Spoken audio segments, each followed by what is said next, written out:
Programang ito ay rated SPG, striktong patnubay at gabay ng magulang ang kailangan.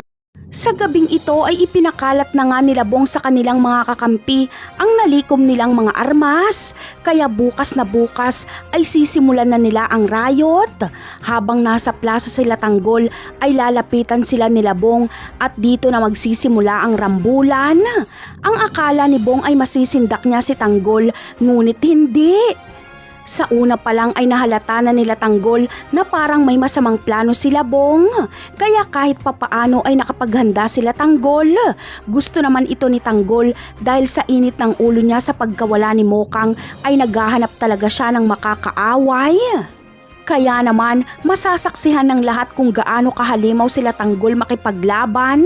Dala kasi nila sa kanilang mga dibdib ang galit at puot sa pagkawala ni Mokang.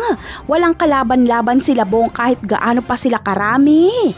Uubusin sila nila Tanggol at pati si Bong ay tatapusin ni Tanggol. Kaya pagkatapos nito ay si Tanggol na ang kakatakutan sa buong koreksyonal. Samantala, hindi naman pagbibigyan ni Espinas ang gusto ni Tanggol na naghahanap ito ng papaslangin para makalabas. Alam kasi ni Espinas na puno ng emosyon si Tanggol at maghihiganti ito sa pagkawala ng kanyang minamahal. At baka ikasira at ikapahamak lang ito ni Tanggol. Kaya hihintayin muna ni Espinas na lumamig ang sitwasyon ni Tanggol bago niya ito bigyan ng trabaho. Napakarami pa nating dapat abangan sa mga susunod na episode. Paalam!